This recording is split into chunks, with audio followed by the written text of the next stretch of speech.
అనగనగా ఒక అందమైన గ్రామం. సెలయేటి ఒడ్డున పంటలతో పచ్చగా విరసిల్లుతున్న ఆ గ్రామంలో చాలా మంది మనుషులు రకరకాల వృత్తులు చేసుకుంటూ జీవనం సాగిస్తున్నారు. ఇదంతా ప్రతి కథలో చెప్పేదే. కానీ ఈరోజు మనం తెలుసుకునే కథ చెవిటోడుగా పిలుచుకునే రాజన్నది. అతనెవరనుకుంటున్నారా? అక్కడ గుడిలో దండం పెట్టుకుంటున్నాడే అతనే. నమ శివాయ, నమో నారాయణ. అందరూ బాగుండాలి, అంతా మంచి జరగాలి భగవంతుడా అని ఉదయాన్నే శివుడి మీద 4 చెంబుల నీళ్లు పోసి పొలం పల్లకి వెళ్లేవాడు. కాని అతనికి చెవుడుండడంతో ఎవరితో పెద్దగా మాట్లాడేవాడు కాదు. కాని రచ్చబండ దగ్గర కూర్చున్న ఆకతాయిలు రాజన్న చెవిటితనాన్ని హేళన చేస్తూ ఉండేవారు. ఏరా చెవిటోడా, ఎక్కడికి వెళ్తున్నావురా అంటూ కావాలని అడిగేవాడు. పాపం రాజన్నకి వినపడదు కాబట్టి నవ్వుతూ చూసేవాడు. పక్కూర్లో సంగీత కచేరీ కదా, అక్కడికి వెళ్తున్నాడేమో సంగీతం విందామని అంటూ ఇద్దరు నవ్వుకునేవారు.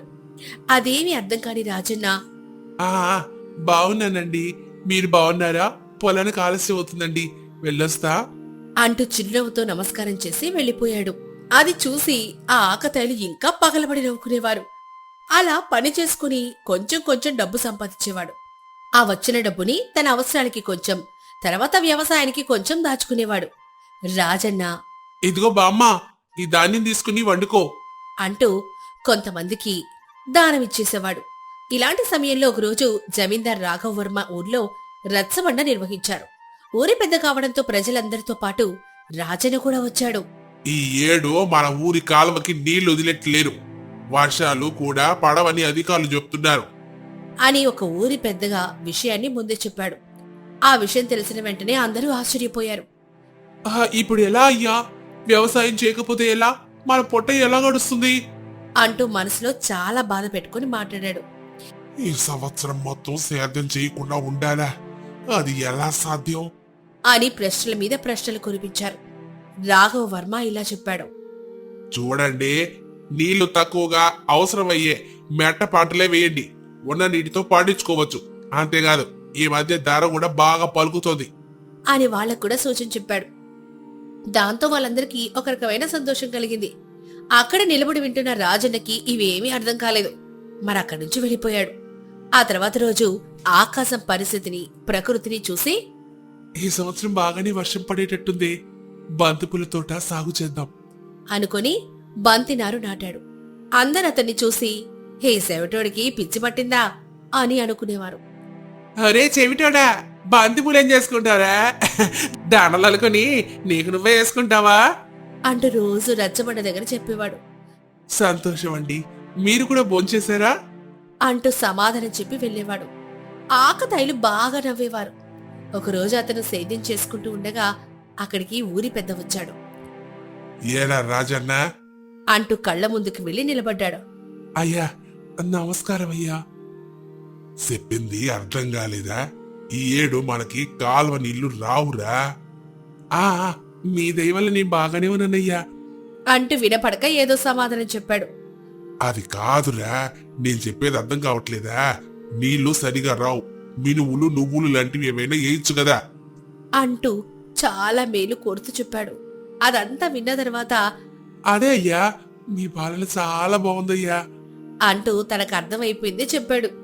ఇంకా అతనికి ఏం చెప్పలేక రాఘవ వర్మ కూడా అక్కడి నుంచి వెళ్లిపోయాడు. కొన్ని రోజులకి ఆ ఊర్లో ఎప్పుడు పడినంత వర్షం కురిసింది. బంతిపూలకి బంగారం కాసింది అన్నట్టుగా పూలు విరగబూసాయి. అంతా సర్వేశ్వరుడిదయ్యా, అమ్మయ్యా అంటూ బంతిపూలని అమ్ముకున్నాడు. చుట్టుపక్కల ఎవ్వరు చూడనంత ఆదాయం చూశాడు. మిగతా వాళ్లేమో పంట నష్టమయ్యి పండిన పంటకి సరైన గిట్టుబాటు ధర రాక చతికిలబడ్డారు. దాంతో ఊరి జనమంతా ఈ చెవిటోడు నక్కతోక తొక్కాడు అనుకున్నారు. ఇలా ఒకరితో సంబంధం లేకుండా రాజన్న తన బ్రతుకు తన బతుకుతున్నాడు. ఇంకొంతమంది అయితే ఈ చెవిటోడు చాలా తెలివైనవాడు అనుకొని అతన్ని అనుసరించడం మొదలుపెట్టారు. ఆ దేవుడిదయ్యా అని వినయంగా మాట్లాడేవాడు. ఒకరోజు అక్కడికి ధర్మాధికారి వచ్చాడు. ఆ ధర్మాధికారితో మాట్లాడడం అంత సులభం కాదు, చాలా కోపం అంట ఆయనకి అని మాట్లాడుతూ ఉన్నారు. కాని ఇవన్నీ మన రాజానికి వినపడవు గదా. ధర్మాధికారి రాగానే ధైర్యంగా మాట్లాడడం మొదలెట్టారు. అయ్యా ధర్మాధికారి గారు, ఊర్లో చాలా సమస్యలున్నాయండి. అని మొదలెట్టాడు. అందరూ ఆశ్చర్యంగా చూస్తున్నారు. ఇవన్నీ తెలియని రాజన్న మురుగునీటి గురించి, బీడు భూముల గురించి మాట్లాడాడు. శబాష్, ఇలా ధైర్యంగా చెప్తేనే ఊర్లో సమస్యలు బాగా తెలుస్తాయి అని బాగా మెచ్చుకున్నాడు. కాని ఆ ప్రశంస కూడా రాజన్నకేం తెలీదు. ఇంకా అనుకున్నవన్నీ చెప్పానని ఆత్మసంతృప్తితో ఉండేవాడు. ఇలా జరుగుతూ ఉండగా ఒకరోజు సాయంత్రం పూట రచ్చబండ దగ్గర అందరు కూర్చొని పిచ్చాపాటి కబుర్లు చెప్పుకుంటున్నారు. కొద్దిసేపు మాట్లాడుకున్నాక ఆ కాలక్షేపం ఊరి పెద్దయిన రాఘవ వర్మ దగ్గరికి వెళ్ళింది. అవునరా, మన రాఘవర్మ ఊర్లో స్థలాల మీద బాగా తింటున్నాడంట కదా. ఆ స్థాయిలో ఉన్న వాళ్ళు తినకుండా ఎలా ఉంటారా అంటూ మాట్లాడుకోవడం మొదలెట్టారు. అక్కడే ఉండేవారు కూడా దానికి మాట కలుపుతూ వంతపాడారు. రాజన్న మాత్రం ఎప్పటిలాగే నవ్వుతూ ఉన్నాడు. ఈ సేవిటోడికి ఎలాగా వినపడదు కదరా అంటూ అతన్ని ఎగతాళి చేస్తూ మాట్లాడుకున్నారు. కాని మాటలు ప్రయాణించాలంటే ఎంతసేపు? అక్కడ మాటలు ఇక్కడ మాటలు అక్కడ మోసే జనం ప్రతి చోట ఉంటారు కదా. అలాంటి ఒక వ్యక్తి అక్కడ జరిగిన సారాంశం మొత్తం పూసగుచ్చినట్లు చెప్పేశాడు. ఆ సేవిటోడికి ఏ సంబంధం ఉందిలే, మిగతా వాళ్ళకి నేనంటే ఏంటో చూపిస్తా అని రాఘవర్మ అప్పటినుంచి వాళ్ళకి పన్నును పెంచడం, రావాల్సిన ఆదాయం తగ్గించడం లాంటివి చేయడం మొదలెట్టాడు. రాజన్నని మాత్రం ఇంకా ఎక్కువగా గౌరవించడం మొదలెట్టాడు. రాజన్న మాత్రం ఇవేవి పట్టించుకోకుండా మౌనంగా తన పని తాను చేసుకుంటూ ఉన్నాడు. బాగా డబ్బు సంపాదించుకొని జీవితంలో స్థిరపడ్డాను అనుకున్నాక ఊరి పెద్దను తీసుకొని మంచి సంబంధం చూసుకుని పెళ్లి చూపులకెళ్ళాడు. రాఘవర్మ రాజన్న గురించి అన్ని విషయాలు చెప్పాడు. పెళ్లి మాటల అయ్యాక రాజన్న ధైర్యం తెచ్చుకొని, ఏవండి, నేను 5 నిమిషాలు మీ అమ్మాయితో ఒంటరిగా మాట్లాడొచ్చా అనగానే ఒక్క నిమిషం అందరూ కంగుతున్నారు. ఇతనేమో చెవిటోడు, ఇతను ఏం మాట్లాడతాడో అని వాళ్ళకి ఏం అర్థం కాలేదు. ఏం చెప్పలేక మౌనంగా ఉండిపోయారు.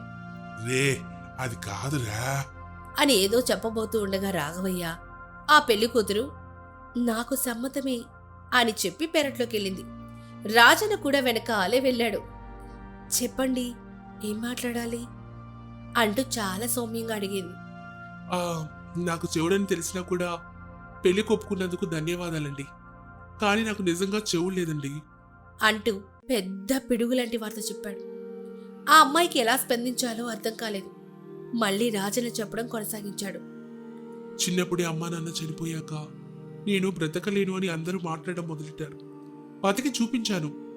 కొన్ని రోజులయ్యాక ఏదైనా పని మొదలు పెడితే చెయ్యలేమని వెక్కరించేవాళ్ళు. ఎక్కువైపోయారు వాళ్ళు. కానీ నేను ఆ పని పూర్తి చేశానండి అని చెప్తూ ఉంటే ఆ అమ్మాయి కూడా నిజమే అన్నట్లుగా తలూపింది. అదే కాదంటే వాళ్ళ గురించి వీళ్ళ గురించి గాలి కబుర్లు చెప్పుకునేవారు. అలా చెప్పుకుంటే అదే గొప్ప అనుకునే వాళ్ళని కూడా చూశానండి అని గతం తాలూకా అనుభవాల దగ్గర నుంచి మొత్తం చెప్పాడు. కొన్నిసార్లు చెవిటోడితో ఉండి మన పని మనం చేసుకోవడం చాలా మంచిదని అర్థమైంది. అందుకే నాకై నేను దూది పెట్టుకొని నా పని నేను చేసుకుంటున్నాను. అందరి మాటలు పట్టించుకుంటే మనం ప్రశాంతతగా బ్రతకలేము అని ఈ నిర్ణయం తీసుకున్నానండి. ఇదంతా విన్న తర్వాత మీ నిర్ణయం ఏదైనా సరే నేను గౌరవిస్తాను అని మొత్తం చెప్పాడు. ఆ మాట చెప్పగానే ఆ అమ్మాయికి రాజన్న మీద గౌరవం రెండింతలు పెరిగింది. కేవలం అమాయకుడు అనుకున్నాను, కానీ నిజాయితీ పనులని ఇప్పుడే అర్థమైంది. పెళ్లికి ముందు ఈ విషయం చెప్పి నాకు ఎంత ప్రాధాన్యతనిచ్చారో చెప్పారు. నాకు ఈ పెళ్లి చేసుకోవడానికి ఎటువంటి అభ్యంతరం లేదు అని చెప్పి వెళ్ళిపోయింది. అంతే, తర్వాత క్షణాల్లో వాళ్ల పెళ్లి అంగరంగ వైభవంగా జరిగింది. రే, ఈ సెవిటోడు కావడం ఏం చేస్తాడరా? ఆ అమ్మాయితో ఎలా మాట్లాడతాడు? పాపం ఆ అమ్మాయి పరిస్థితి ఏంటోరా అంటూ కొంతమంది రచ్చబండ దగ్గర కూర్చొని మొరుగుతూనే ఉన్నారు. కానీ ఆ భార్యాభర్తలు ఇవన్నీ అస్సలు పట్టించుకోలేదు. సంతోషంగా బ్రతుకుతూ వాళ్ళకి తోచిన సాయం చేస్తూ హాయిగా జీవనం సాగిస్తున్నారు. మరి ఈ కథ ద్వారా మనం తెలుసుకున్న నీతేంటంటే, వెనక్కిలాగే వాళ్ళ మాటలు విని భయపడుతూ కూర్చోవడం కంటే చెవిటివాడుగా ఉండడమే మేలు. ఎందుకంటే రాజన చెప్పినట్టు ప్రతి ఒక్కరికి సమాధానం చెప్తూ వెళ్తే మనకి ప్రశాంతత ఉండదు. ఒక పచ్చని పొలాల మధ్యన ఉన్న అందమైన పల్లెటూరులో నారాయణ లక్ష్మీ దంపతులు నివసించేవారు. వారికి మాధవి అని లేకలేక పుట్టిన కూతురుండేది. ఆమె చిన్నప్పటి నుండి చాలా తెలివైంది మరియు పెద్దల పట్ల ఎంతో వినయ విధేయతలు కలది. ఆడపిల్లలు ఇంటి పనులకే పరిమితమయ్యే ఆ రోజుల్లో నారాయణ మాత్రం తన కూతురికి లోకజ్ఞానం, చదువు విలువ ఖచ్చితంగా తెలియాలని ఎంతో కష్టపడి పట్నం పంపించి కొంతవరకు చదువు చెప్పించాడు. మాధవి కూడా తండ్రి కష్టాన్ని ఏమాత్రం వమ్ము చేయకుండా చాలా బుద్ధిగా చదువుకుంది. ఒకరోజు ప్రశాంతమైన ఉదయం సమయంలో వాళ్ళ ఇంట్లో నారాయణ తన భార్య లక్ష్మితో ఇలా అంటాడు. లక్ష్మి, మన అమ్మాయికి చదువు పూర్తయింది. ఇక దానికి తగిన మంచి సంబంధం చూసి పెళ్లి చేద్దాం అనుకుంటున్నాను. పట్నంలో సంబంధాలు చూద్దామా లేక మన పల్లెటూరు వైపే ఎతుకుదామా? అవునండి, ఆడపిల్లలకు ఎంతకంటే చదువు ఎందుకులేండి. రామాపురంలో నా తమ్ముడు వరుసయ్యవాడి కొడుకు రాము ఉన్నాడుగా, అతనికి ఇచ్చి చేద్దామా? కుర్రాడు పెద్దగా చదువుకోలేదు కానీ అచ్చమైన భూమిపుత్రుడు. మట్టిని నమ్ముకున్నాడు. 10 మందికి పట్టెడన్నం పెట్టే రైతు. కష్టపడి వ్యవసాయం చేసుకుంటూ బ్రతుకుతున్నాడు. పెద్ద పట్టణంలో సంబంధాలు చూసి ఇబ్బంది పడే కంటే మన కళ్ళెదుటే ఉండే పల్లెటూరి సంబంధమే మేలు. మన పిల్లని పువ్వుల్లో పెట్టి చూసుకుంటాడు. సరే, కుర్రాడు మంచోడైతే, కష్టపడి తత్వం ఉన్నవాడైతే నాకు సమ్మతమే. మాధవిని కూడా ఒక మాట అడుగుదాం. అమ్మా మాధవి, ఇట్రా తల్లి. ఏంటి నాన్నగారు, పిలిచారా? నీకు పెళ్లి చేద్దామని రామాపురం సంబంధం చూస్తున్నామమ్మా. కుర్రాడు వ్యవసాయం చేసుకుంటాడు. ఏమంటావు? మీ ఇష్టం నాన్న. మీరెవరిని చూపిస్తే వాళ్ళనే పెళ్లి చేసుకుంటాను. నా మంచి కోసమే మీరు ఏ నిర్ణయమైనా తీసుకుంటారని నాకు తెలుసు. మీ నమ్మకాన్ని ఎన్నటికీ వమ్ము చేయను. అలా అనుకుంటూ ఉండగానే మాధవి రాముల వివాహం ఘనంగా జరుగుతుంది. మాధవి రామాపురం వెళ్ళి తన కాపురం సంతోషంగా సాగిస్తూ ఉంటుంది. కాని ఆ ఊరి జమీందారు భుజంగరావు చాలా దురాశపరుడు. రైతుల అమాయకత్వాన్ని ఆసరాగా చేసుకుని ఎప్పటినుండో మోసం చేస్తూ ఉంటాడు. 6 నెలల కష్టం తర్వాత పంట చేతికొచ్చిన రైతుల కళ్ళలో ఎంతో ఆనందం ఉంటుంది. అప్పులన్నీ తీరిపోతాయని వాళ్ళ ఆశ. ఒకరోజు రాము తన ధాన్యం బస్తాల్లో జమీందారు కళ్ళం వద్దకు తీసుకెళ్తాడు. మాధవి కూడా తోడుగా వెళ్తుంది. అక్కడికి రైతులు కూడా చేరుకుంటారు. అయ్యా దొరగారు, మా 6 నెలల కష్టం అంతా మీ పాదాల దగ్గరికి తీసుకొచ్చాను. ఈసారైనా మంచి ధరిప్పించి మమ్మల్ని ఆదుకుందురా. మా ఇంట్లో ఎన్నో అప్పులున్నాయి. అప్పుడు భుజంగరావు చిరాకుగా చూస్తూ, ఏవి రైతులో, ఈసారి పంటలు అసలు సరిగ్గానే రాలేదే. గింజలో తడెక్కువగా ఉంది, రంగు కూడా తక్కువకుందే, ముక్కిపోయిన వాసన కూడా వస్తోంది. ఇదేనా మీరు పండించింది? దీన్ని ఎవరైనా చూస్తే పశువులకు కూడా వేయరు. దొరగారు, అలా అనకండి. రాత్రి పగలు కష్టపడి పండించామయ్యా. ఎండనక వాననక ప్రాణాలు పణంగా పెట్టి భూమిని దున్నాం. పిల్లలకి కడుపు మార్చి ఎరువులు కొన్నాం. దయచేసి కాస్త కనికరించండి. మా ప్రాణాలు మీ చేతుల్లోనే ఉన్నాయి. ఈ ధాన్యం ఎవరు కొంటారు బయట? సరేలే, నా ఊరి ప్రజలు కాబట్టి మీరు కష్టాల్లో ఉంటే చూడలేను. మీరు నష్టపోవడం నాకు ఏమాత్రం ఇష్టం లేదు. 100 కిలోలకు 1500 రూపాయలు ఇస్తాను. ఇష్టం ఉంటే ఇవ్వండి, లేకపోతే మీరే సరుకు బండి మాట్లాడుకొని పట్నం సంతకు తీసుకెళ్ళి అమ్ముకోండి. అయ్యే బాబు, మమ్మల్ని కాపాడండి దురా. మాకు పట్నం వెళ్ళి అమ్ముకోవడం అవుతుందా? మాకు ఆ లోకమే తెలియదు. దారి ఖర్చులు పెట్టుకునే స్తోమత లేదు. మీరు ఎంత ఇస్తే అంతే తీసుకుంటాం దొరగారు. అప్పుడు మాధవి రాముతో మెల్లగా, ఏవండి ఆగండి. ఆ జమీందారు గారు మిమ్మల్ని నిలువున మోసం చేస్తున్నారు. 100 కిలోలకు 1500 రూపాయలు ఇవ్వడం ఏంటండి? పట్నం సంతలో దాని ధర 2000 ఉందని నేను ఈ రోజే వార్తాపత్రికలో చదివాను. మనం 500 నష్టపోతున్నాం. ఇది చాలా పెద్ద మోసం అండి. మాధవి, మెల్లగా మాట్లాడు. ఆయన ఊరి పెద్ద. ఆయన మీద ఎదురు తిరిగితే మనకే కష్టం. ఆయన చెప్పిందే మాకు వేదం. ఒకవేళ ఆయన కాదంటే మన పంట కొని నాదుడే లేడు. మనకెందుకు ఈ గొడవ? నోరు మూసుకొని ఆయన ఇచ్చిన డబ్బులు తీసుకుందాం. అలా ఆ రోజు రైతులు అంతా భయపడి ఆ తక్కువ ధరకే అప్పుల బాధ తట్టుకోలేక కన్నీళ్లతో అమ్మేశారు. ఇంటికొచ్చాక మాధవి మిగతా రైతులతో మాట్లాడుతుంది. చూడండి అన్నయ్య, మీరందరూ జమీందార్ దగ్గర తక్కువకు అమ్ముతున్నారు. ఆయన అదే ధాన్యాన్ని పెద్ద సరుకు బండలో పట్నం పంపించి 2000కు అమ్ముతున్నాడు.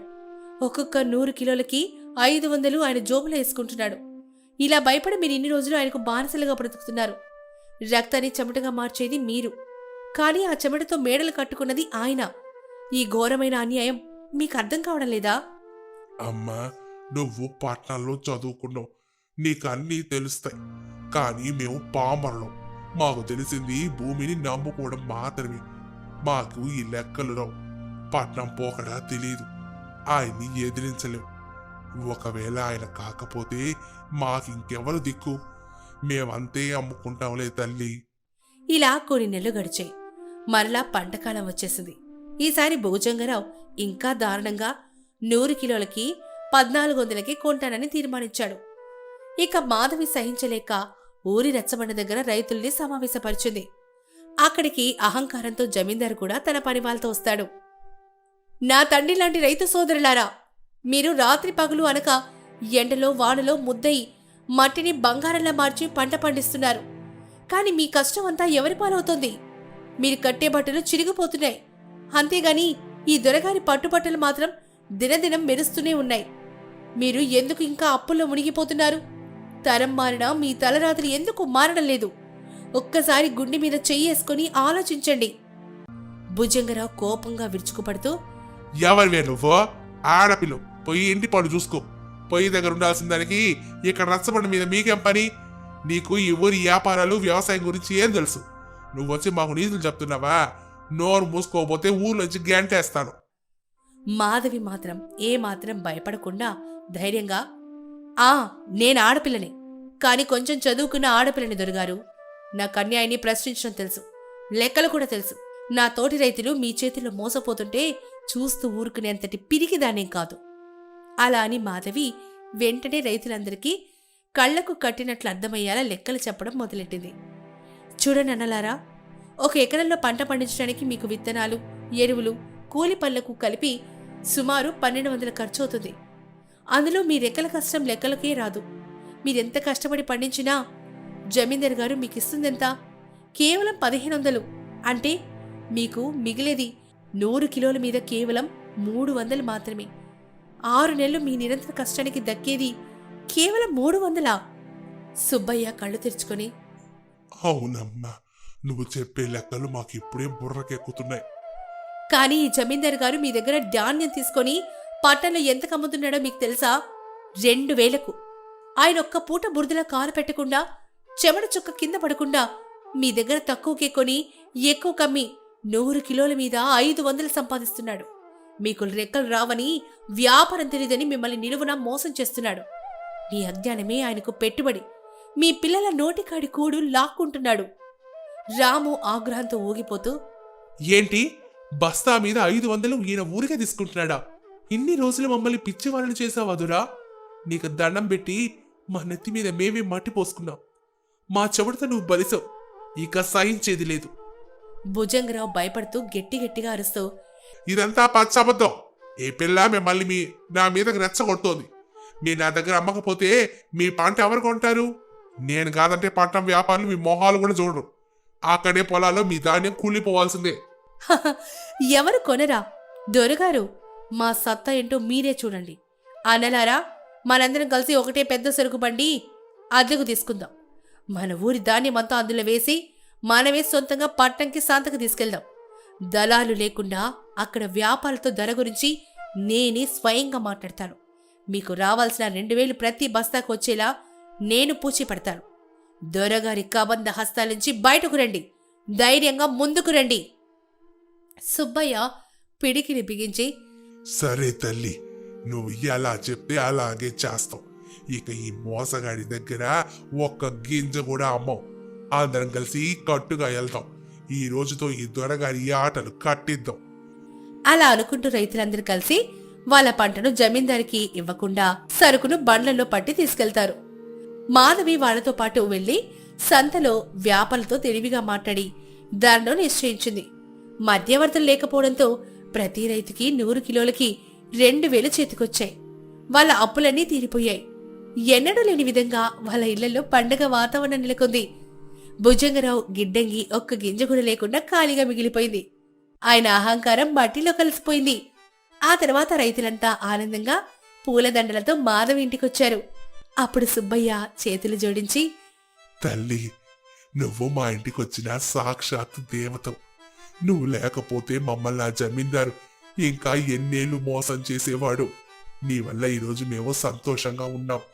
మా అప్పులన్నీ తీరిపోయాయి. మా తలరాతల్ని మార్చావు తల్లి. అన్నయ్యలారా, ఇది నా గొప్పతనం ఏమాత్రం కాదు. నేను కొంచెం చదువుకున్నదని కాబట్టే నేను ఈ మోసాన్ని పసిగట్టాను. చదువు మనకు అక్షరాలు మాత్రమే కాదు, అనంతమైన జ్ఞానాన్నిస్తుంది. సమాజంలో ఎవరి చేతిలో మోసపోకుండా కాపాడుతుంది. ఇప్పటి నుండి మీకు లెక్కలేమైనా ఉంటే నేనే చెప్తాను. మీ ఇంట్లో చిన్న పిల్లల్ని, మరీ ముఖ్యంగా ఆడపిల్లల్ని బాగా చదివించండి. వాళ్లే రేపు ఈ ఊరి భవిష్యత్తును వెలుగులోకి తెస్తారు, మిమ్మల్ని కాపాడుతారు. అప్పుడు రాము గర్వంగా చూస్తూ, అవును మాధవి, నేను చూస్తుంటే నాకు చాలా గర్వంగా ఉంది. ఆడపిల్ల చదువుకుంటే కేవలం వంటగదికి పరిమితం కాదు, ఒక ఊరికే వెలుగని నువ్వు ఈరోజు నీ తెలివితేటలతో నిరూపించావు. నీలాంటి భార్య దొరకడం నా అదృష్టం. ఆ రోజు నుంచి మాధవి ఆ ఊరికి ఒక సలహాదారురాలిగా, ఒక మార్గదర్శిగా మారిపోయింది. ఊరి ప్రజలందరూ ఆమెను ఎంతో గౌరవంగా చూసుకున్నారు. ఆమె తన చదువుతో, బుద్ధిబలంతో జమీందారు మోసం నుంచి ఊరిని శాశ్వతంగా కాపాడి గొప్ప కీర్తి ప్రతిష్టలు పొందింది. మరి ఈ కథ ద్వారా మనం తెలుసుకున్న ఇదేంటో తెలుసా? చదువు మనిషికి కేవలం అక్షర జ్ఞానాన్ని మాత్రమే కాదు, అన్యాయాన్ని ఎదిరించే వివేకాన్ని, ధైర్యాన్ని ఇస్తుంది. ఆడపిల్ల చదివిస్తే ఆ కుటుంబానికి కాక సమాజానికి వెలుగొస్తుంది.